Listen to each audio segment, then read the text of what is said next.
Hello, this is David Taylor Klaus, and welcome to Mindset Mondays with DTK. It is now episode 36. And just as a reminder, Mindset Mondays is part of a year-long project to help those folks with the growth mindset further develop, or those who wish to develop one, to play with new ideas, new concepts, and new mindsets. So the playground today is, as soon as you trust yourself, you'll know how to live. And while we kick off today, please take a moment to click the share button just below this video. Invite your community to play along and join the conversation. So again, as soon as you trust yourself, you'll know how to live. God, it's seemed to be on a run of things that seem so simple on the surface, but really have such an opportunity for digging deep. Wow. So, how many of us, how many of you, I know I have followed somebody else's mode or mechanism or style, have modeled ourselves on someone else's behavior?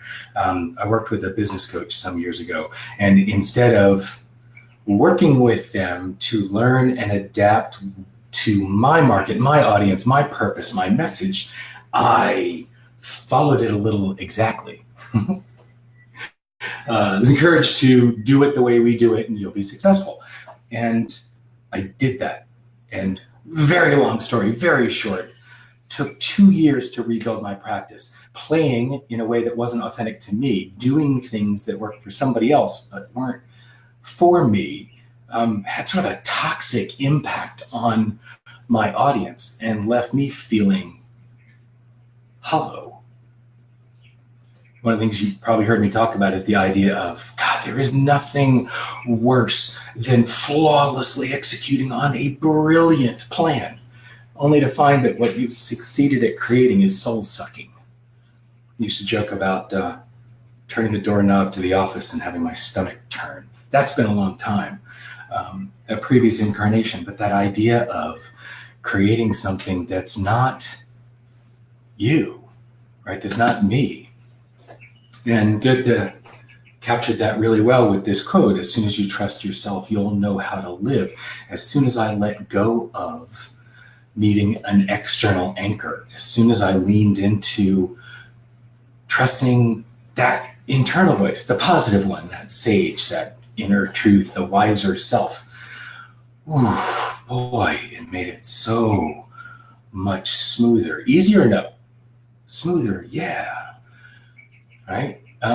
Larry Winget, brilliant speaker, hard personality. Larry Winget talks about the idea of make the decision, then make the decision right. Right? Do everything within your power, putting all of your constitution and effort and energy and thought into creating that which you are moving towards. Yes, that goes with it. It's not just that trusting yourself magically will make things appear. No, there's still a tremendous amount of work and effort required. That's kind of what life is. And it can be smooth. Tim Ferriss, what would it look like if it were easy? And again, this piece is so core, right? It's not just about doing things that aren't authentic. It's as we become familiar with ourselves and trust ourselves, the path is more and more clear, right? But that requires absolute honesty. You can't just guess at it. That can be a beautiful little self-destructive tear. The idea of being completely honest and impartial and objective and being able to name and own what your strengths are and where your gaps are and what your opportunities to shift are, and leaning into that, right? And leaning into the intuition, trusting what's here, right? That objectivity without judgment gives you the ability to lean into trusting. That's the path to a really incredibly satisfying life. Certainty validated only from the outside is fleeting. That opportunity to validate internally, right? You may not head off in the exact right direction, but there's a difference between needing to abandon a particular method or a particular step and rerouting completely. The mass carpet bomb email marketing is not something that works for the people I work with. We're already in a terribly noisy space. Having, inviting folk in for a powerful coaching conversation and being of service, having those conversations and making an impact is the way that I build my practice. Following that Adam Urbanski carpet bomb email marketing methods, they don't work for me. And they don't work because I don't want to. They don't work because that pain-based model, ripping open people's chest and saying, this is where it hurts and I'm the only one who can solve it and I'll give you a 30-day guarantee, money back. But that stuff doesn't work for me and my message and the people that I want to work with. What works is authentic conversation. And when I lean into another method, it doesn't feel right. So I can ignore that and keep plowing ahead, or I can be clear about what works and lean into that and tweak the method until it's something that works for me and works for my message and works for my audience. And this sort of gets into that done beats perfect. It's like, don't wait till it's perfect. Get started. Adjust and tweak along the way, but start with clarity about what you want and who you want to touch. Get clear on who you are, on your identity. Get clear on what you are, on your values, and be able to articulate those, or work with someone that can help you articulate those. And get clear on why you are, what your purpose is. Be an expert in describing who you are, right? Be an expert in painting the picture. Simon Sinek, be an expert in painting the picture of where you want to go, what you want to create. That's what people lean into. From a leadership perspective, people aren't going to follow a plan. Again, Martin Luther King's speech was not, I have a plan. It was, I have a dream. And he painted a stunning picture of what that dream was. And that's what people leaned into. So become an expert in describing that dream and painting the picture of what you want to create and where you want to go, and relentlessly follow that. Don't wait till it's perfect. Get started now. As soon as you trust yourself, you'll know how to live.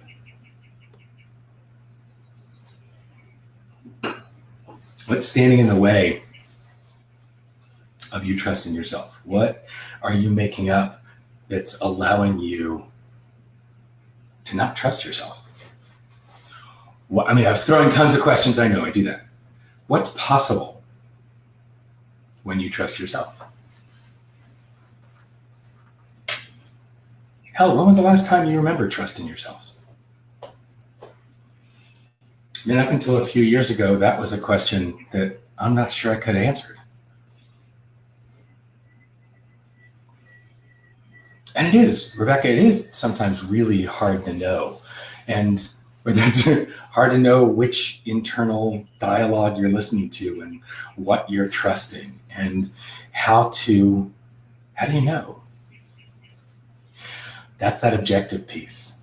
And it takes stillness. Ellie and Rebecca, you guys both do a lot of mindfulness work on your own. And that's where the knowing comes from. Got to be still long enough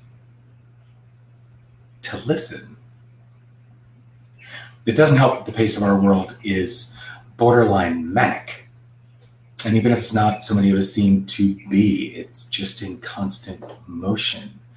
It's amazing. I have to actually think about and be intentional about slowing down. How often are we filling the dead air?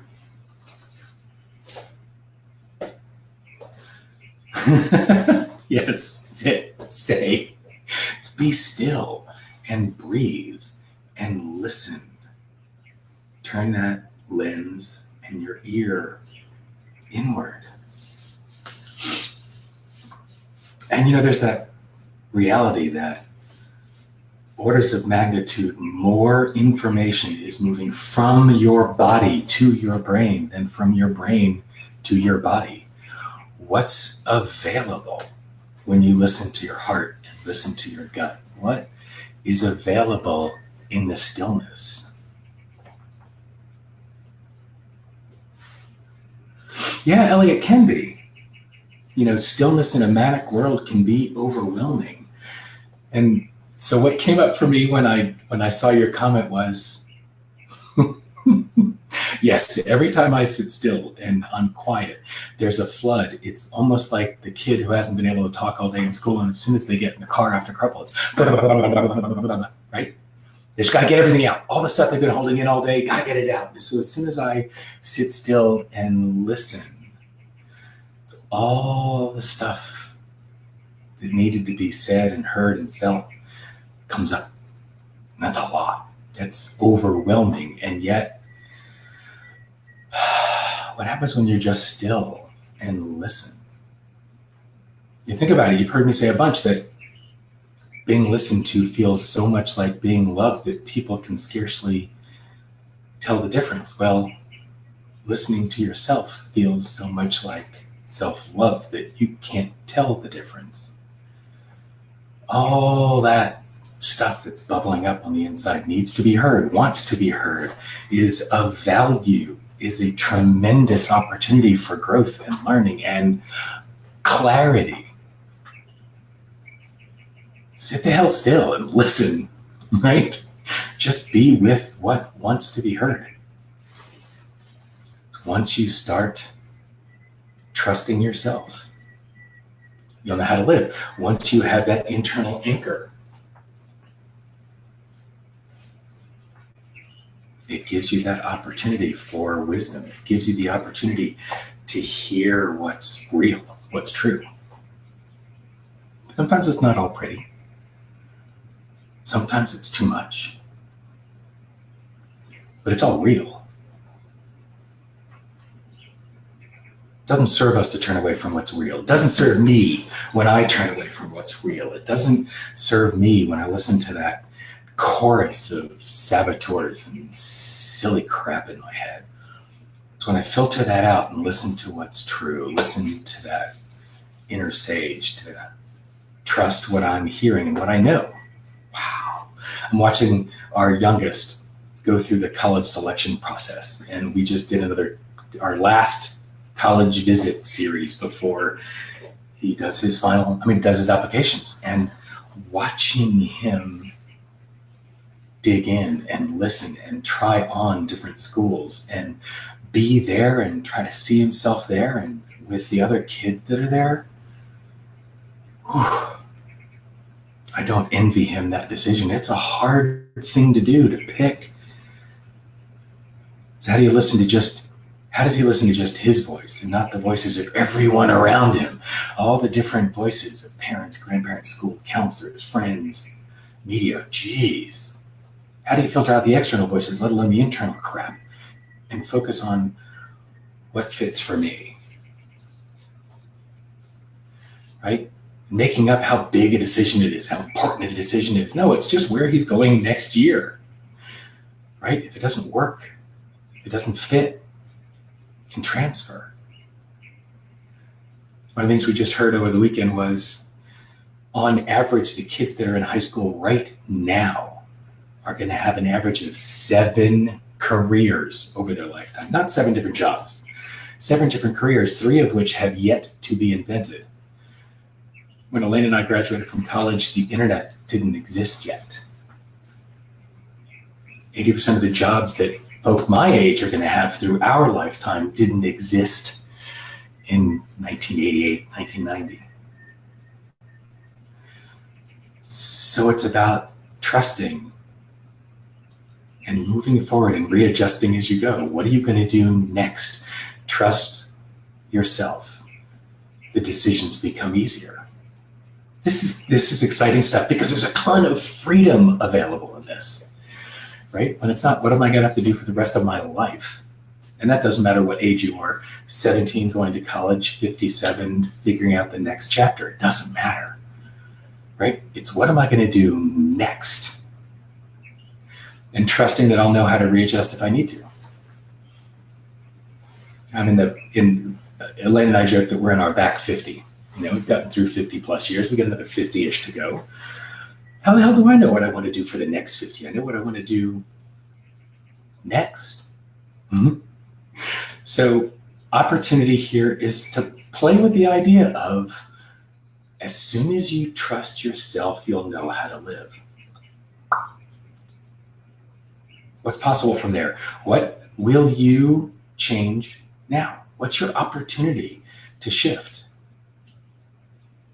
So play with the ideas and come to facebook.com/groups/Mindset Mondays. Share your ideas, right? Share what comes up for you and join the conversation. And between now and next week, what mindset will you choose?